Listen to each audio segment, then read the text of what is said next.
Happy new year বন্ধুরা, আপনাদের সবাইকে নতুন বছরের প্রীতি শুভেচ্ছা এবং অভিনন্দন। আমি সঞ্চিতাস এসেন্স রেসিপিজে আজকে নতুন ভিডিও শুরু করছি আপনার সাথে। বেকড এবং ফ্রাইড ফুলকপি সিঙ্গারা খেতে আমরা বাঙালিরা কে না ভালোবাসি, একবার আওয়াজটা শুনে নিন। ঠিকই ধরেছেন, এইরকম করকরে কুরকুরে সুন্দর সিঙ্গারা চায়ের সাথে জাস্ট জমে যাবে। আপনার শীতের সন্ধেটাকে একদম জমিয়ে দেবে এই রকম একটা সিঙ্গারা। তবে এটা আপনি ব্রেকফাস্টেও খেতে পারেন, সেরকমভাবেই আমি হেলদি উপায়ে তৈরি করব। এমনকি টিফিন বক্স বা লাঞ্চ বক্সেও দিতে পারেন। সত্যি কথাই এতটাই হেলদি, এবং পুরো ভিডিওটা ওয়াচ করুন, তাহলেই আপনি বুঝতে পারবেন। এখানে আমি শুকনো লঙ্কা, ধনে, জিরে, গরম মশলা, তেজপাতা, এটা লবঙ্গ, দারচিনি, ছোটো এলাচ সব কিছু আমি এখানে ড্রাই রোস্ট করব। কারণ আপনাকে তো আমি একদম সেই দোকানের মতন সিঙ্গারা তৈরি করে দেখাবো না, তো সেই মশলাটা তো দরকার। সেই মশলাটা একটা স্পেশাল টাইপের মশলা থাকে, তাই এই মশলাটাকে একদম ড্রাই রোস্ট করব। তাই বলে একদম কিন্তু পুড়িয়ে ফেলবেন না। নতুন আলু নিয়েছি, খোসা শুদ্ধই নিতে হবে কিন্তু, তবেই কিন্তু সেই দোকানের টেস্ট আসবে। তো দেখুন আমাদের ড্রাই রোস্ট করা হয়ে গেছে, কড়াইটা তো গরমই আছে। এর মধ্যেই আমরা দেব তেল, আপনি সর্ষের তেলে করতে পারেন। তো আমি এখানে নর্মাল সাদা তেলই ব্যবহার করছি, তার সাথে মাঝে মাঝে সর্ষের তেলও ইউজ করছি। এখানে আমি নর্মাল সাদা তেল ব্যবহার করলাম, এতেও আমাদের টেস্ট কিন্তু খুব সুন্দর আসবে, এনহ্যান্স হয়ে আসবে। তো তেলটা দিলাম মাত্র 2 চামচই তেল দিয়েছি। আমি এখানে স্টাফিংটা রেডি করব।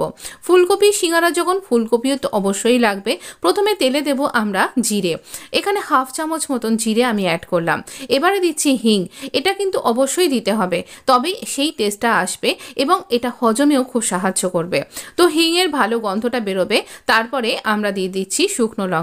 খেয়াল করে দেখুন, প্রত্যেকটা মশলা একসাথে না দিয়ে আলাদা আলাদা করে দিচ্ছি, মানে প্রত্যেকটাকে একটু হবার টাইম দিতে হবে। এখানে লঙ্কাটাকে খুব ভালো করে ফাটিয়ে দিয়েছি, তেজপাতাও ছিঁড়ে দিয়েছি। ফুলকপিগুলো একটু এইরকম বড় বড় করে কাটুন, না ছোট না বড়, মাঝারি সাইজ এরকম করে।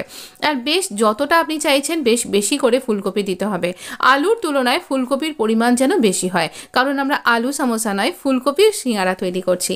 তো এই শীতে ফুলকপির সিঙ্গারা খুবই সুন্দর। আমার কাছে এই মুহূর্তে আজকে আমার কাছে মটরশুঁটি ছিল না, আপনি ইচ্ছা করলে এর সাথে মটরশুঁটিও অবশ্যই অ্যাড করবেন, তাহলেও খুব ভালো লাগবে খেতে। এমনকি ফ্রোজেন মটর থাকলেও কিন্তু অ্যাড করবেন, আমার কাছে ছিল না তাই আমি দিইনি। কিন্তু খবরদার এর মধ্যে ধনে পাতা অ্যাড করবেন না, তাহলে কিন্তু সেই টেস্টটা কিন্তু আসবে না। এই সিঙ্গারার মধ্যে ধনে পাতার টেস্ট একদম ভালো লাগবে না, সে আপনি ধনে পাতা খেতে ভালোবাসুন বা না বাসুন। এটা বাঙালি সেই মিষ্টির দোকানের সিঙ্গারা, সেখানে কিন্তু ধনে পাতা পড়ে না। তো এখানে আমরা খুব ভালো করে সমস্ত সবজি ভেজে নেব। তারপর এই রকম ঝিরিঝিরি করে লঙ্কা দেব আর আদা গ্রেট করে নেব। আমার লঙ্কাটাই খুব ঝাল ছিল, তাই জন্য একটাই লঙ্কা এরকম ঝিরিঝিরি করে দিয়েছি, বেশি বড় টুকরো করবেন না, মুখে পড়লে খুব বাজে লাগবে খেতে। তো এবার দিয়ে দিচ্ছি নুন। সব কিছু সফট হয়ে যাবার পর আরও একটুখানি হলুদও দিলাম। ফুলকপি ভাজার সময় হলুদ দিয়েছিলাম যাতে ভালো রঙটা আসে, আর আবারও দিলাম আমি এখানে হলুদটা। তো এবার ভাজা বাদাম দিতে হবে। আমি না বাদামটা ভেজে নিতে ভুলে গেছিলাম, তাই আলাদা করে শুকনো খোলায় ভেজে তারপর এর মধ্যে মেশাচ্ছি। বাদাম কিন্তু অবশ্যই মাস্ট। আপনার কাছে যদি নারকোল থাকে তাহলে নারকোলও দিতে পারেন। এবার বাঙালি সিঙ্গারায় সবসময় একটু মিষ্টি মিষ্টি থাকে, অ্যাকচুয়ালি মিষ্টির দোকানে একটু রস ব্যবহার করা হয়। আমি এখানে 2 চামচ চিনি ব্যবহার করলাম। ভীষণ সুন্দর আর খুব ইয়ামি খেতে লাগবে, এইটুকুনি গ্যারান্টি আমি আপনাকে একদম আগেই দিয়ে রাখছি। আর অসম্ভব ভালো হয়েছিল। এবারে আমরা না 1 কাপ মতন জল দেব, এমন জল দেব যাতে তরকারিটা নরম হবে অথচ বেশ গলে যাবে না, একেবারে ঘ্যাঁট ঘ্যাঁট টাইপের হয়ে যাবে না। তাই একদম ফুল আঁচে এটা 5 মিনিট কুক করতে হবে। খুব বেশিক্ষণ ধরে কুক করবেন না, 5 মিনিট। আপনার যদি খুব বেশি বড় বার্নার হয় তাহলে 3 মিনিট বাদেই একবার এসে ঢাকনা সরিয়ে দেখবেন। একটু আঁচটা চাপা দিয়ে করবেন যাতে ফুলকপি ভালোভাবে নরম হয়ে যায়, আলুও নরম হয়ে যায়। এইটুকুনি আটা নিয়েছি 50 গ্রাম, আর 300 গ্রাম মতন ময়দা নিয়েছি। আটা কেন নিয়েছি? আরও বেশি ক্রিস্পি হবে বলে। দিচ্ছি সামান্য একটুখানি স্বাদ অনুযায়ী নুন, আর একটা ভালো ইনগ্রেডিয়েন্টস 2খানা দিচ্ছি। একটা হিং দিচ্ছি, হজমের ভালো সুবিধা হবে। আর দিচ্ছি আমি এখানে জোয়ান।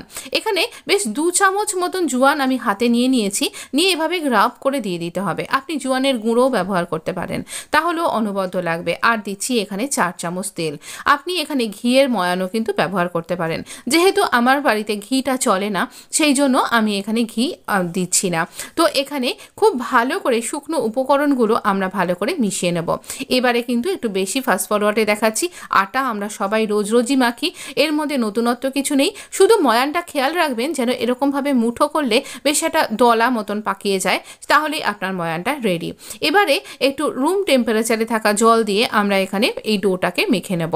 এটা খুব নরম টাইপের ডো করবেন না, আবার খুব একদম শক্ত টাইপের ডো করছেন সেরকমও করবেন না। একদম মিডিয়াম একটু শক্তের দিকে, মানে একটু শক্ত শক্তই থাকবে অথচ নরম থাকবে, যাতে আমরা স্টাফিংটা ভালোভাবে ভরতে পারি অথচ ফেটে না যায়, সেরকমভাবে করবেন। কিন্তু নরম মাখা একদম করবেন না। একটু জল দিয়ে আর খুব বেশি একেবারে জল দিয়ে ফেলবেন না, সামান্য সামান্য জল দিয়ে আর খুব ভালো করে ঠেসে ঠেসে এটাকে মাখুন। দেখুন আমার ডো কিন্তু রেডি হয়ে গেছে আর তরকারিটাও রেডি হয়ে গেছে। এবারে দেব সেই যে ঠান্ডা করে নিয়েছি যে মশলাটা, অবশ্যই ঠান্ডা করে নিতেই হবে। দেখুন আলু একদম গলে যাচ্ছে, তার মানে আমাদের মশলা একদম রেডি। এবারে ওই যে ভাজা মশলাটা, এই মশলাটা একেবারে নোট করে রাখুন। এটা আমরা বিভিন্ন রেসিপিতে ব্যবহার করে থাকি। অনেক সময় হয়তো এই মশলাটা আমি বলে দিলাম ভাজা মশলা, তো আমি বলেই দেবো ফুলকপির সিঙ্গারার সেই মশলাটা, তো সঙ্গে সঙ্গে সেটাই ইউজ করবেন। তো এই মশলাটা কিন্তু অনবদ্য বাড়িতে তৈরি করে রেখে দেবেন। আপনি ঘুগনিতে দিন বা আপনি একটু মুড়ি মাখা খাচ্ছেন তার সাথে দিন, এমনকি চাউমিনেও দিতে পারেন, অনবদ্য টেস্ট হয় কিন্তু, সত্যি কথাই। এবারে চলুন, আমরা তেল গরম করতে দিয়েছি, একদম ছাঁকা তেলেই ভাজতে হবে সিঙ্গারা, বুঝতেই তো পাচ্ছেন। তবু হ্যাঁ, ফ্রাইড একটা রয়েছে বটে, কিন্তু তার সাথে বেকড সিঙ্গারাও আছে। আমি দেখিয়ে দিচ্ছি বেক সিঙ্গারাটা। এখানে সিঙ্গারার জন্য আমি এরকমভাবে পুরো যেভাবে আমরা রুটিটাকে বেলি ঠিক সেইভাবেই রুটিটার মতকে ভালো করে যতটা পাতলা সম্ভব ততটাই পাতলা করে বেলবো। আমি আমার মতন টিপস আপনাকে শেয়ার করছি। আর কোনো মিষ্টির দোকানের মতন স্বাদ হবে এটুকুনি বলছি, কিন্তু দোকানের মতন বা বড় বড় সেফেদের মতন করে কিন্তু বলছি না। আমি যেটা করে বুঝেছি, যেটা করে আমি বুঝতে পেরেছি ভীষণ সুন্দর টেস্ট হয়েছে, সেটাই আপনাকে শেয়ার করছি। তো দেখুন এইভাবে আমরা এটাকে কোণ করে নেব। একটা কোণ তৈরি হলো, তলার দিকটা কিন্তু ফাঁক নেই।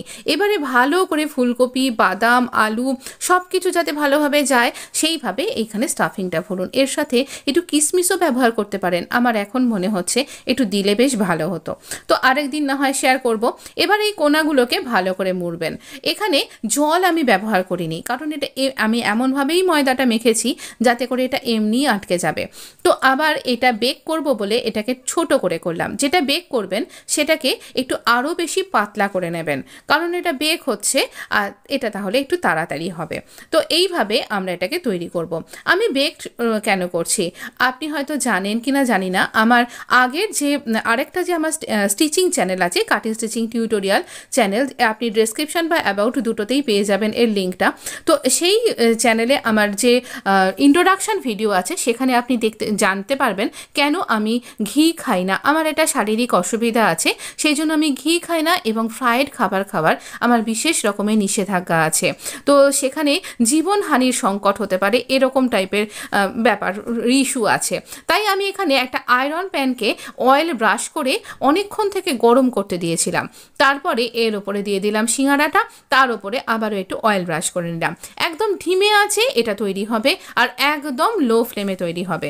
আর এইভাবেই আমি এটা তৈরি করব চাপা দিয়ে। আর এখানে বাড়ির লোকের সকলের জন্য তৈরি করছি এই রকম আমার ফ্রায়েড সামোসা। তো চলুন, আমি এই ফ্রায়েড সমোসাটাও কিন্তু খুব একটা যে অনেকখানি একেবারে এর ওপর দিয়ে তেল যাচ্ছে এরকম না, তবু অবশ্যই তেল তো একটু বেশিই যাচ্ছে। তো দেখুন এখানে একসাথে অনেকগুলো দিয়ে দেবেন না, আমার কড়াইটাও ছোট, আমি এখানে 3খানা সিঙ্গারা দিলাম। আর এটাও কিন্তু একদম লো ফ্লেমে তৈরি করবেন। এখানে এত বাবল দেখে আপনি হয়তো ভাবছেন, কিন্তু হ্যাঁ সত্যি এটা একদমই লো ফ্লেমে। আর এরকমই তেলটা গরম হবে তবেই আপনি দেবেন, কিন্তু ফ্লেম একেবারেই গরম মানে তেল গরম থাকবে, ফ্লেমটা একদম লো। আপনার সব থেকে যে কম যে আঁচটা সেখানেও একদম কমিয়ে দিয়ে এটা তৈরি করুন। চলুন আরও কয়েকখানা আমরা এভাবে গড়ে নিই। আমি ফ্রায়েড সমোসাও আরও কয়েকখানা আপনাকে গড়ে দেখাবো। তো দুটোই কিন্তু ভীষণ কুরকুরে তৈরি হবে যদি আপনি এরকম অয়েল একেবারে হিটটাকে আপনাকে কম রাখতে হবে। আর দেখতেই পেলেন খুব বেশি ময়াম কিন্তু আমি এখানে দিয়ে ফেলিনি। তো এই রকমভাবে আমরা যেটা ফ্রায়েড সমোসা সেটাকে এইভাবে ফোল্ড করছি যাতে করে এটা ভালোভাবে বেক হয়। আর একটু পাতলা করে এটাকে মেখেছি, দেখুন বেলে নিয়েছি, যে রুটিটা একদম পাতলা করে বেলে নিতে হবে যাতে এটা বেক হতে বেশি সময় না লাগে, অথচ খুব বেশি ক্রিস্পি হয়। দুটোই প্রচণ্ড ক্রিস্পি হয়েছিল আর ভীষণ সুন্দর খেতে হয়েছিল, এত বেশি কুরকুরে হয়েছিল যে কি বলবো। আমি প্রথম স্লটে যেভাবে দেখিয়েছি পরেও দেখিয়েছি, যেটা দেখছেন কত সুন্দর বেক হয়েছে, পরেও দেখিয়েছি, আমি সাউন্ডটা মিউট করিনি, সেখানে দেখিয়েছি যে কতটা করকরে একটা সাউন্ড এসছে। আর সত্যি কথাই ভীষণ অনবদ্য। দেখুন আমি এইরকমভাবে অয়েল ব্রাশ করে দিলাম, আর এটাও কিন্তু একদম লো হিটে তৈরি হবে। ব্যাস, এটা এরকমভাবে তৈরি হোক। আর এবার এটাকে এইরকমভাবে উল্টে পাল্টে আমরা ভেজে নেব। দেখুন এইরকম ধারগুলো না একদম কুরকুরে হয়ে যাবে যখন আপনি এটা খাবেন, ভীষণ এনজয় করে খাবেন। আর আপনার মনে হবে না যে আপনি এটা আপনিই বানিয়েছেন, মনে হবে বারবারই যে নিশ্চয়ই আপনিই বোধহয় মিষ্টির দোকান থেকেই বানিয়ে এনে খাচ্ছেন। বারবার এই বিভ্রমে পড়ে যাবেন, কিন্তু ভীষণ অনবদ্য একটা স্বাদ তৈরি হবে। আর অবশ্য করেই লো ফ্লেমে কিন্তু এটা তৈরি করবেন। যারা হালওয়াই তারা কিন্তু এরকম লো ফ্লেমেই বারবার উল্টে পাল্টে সিঙ্গারা তৈরি করেন এইভাবে। আমি একবার সিঙ্গারা কিনতে গিয়ে পুরো 1 ঘন্টা দাঁড়িয়ে গেছিলাম। এবার আওয়াজটা শুনুন।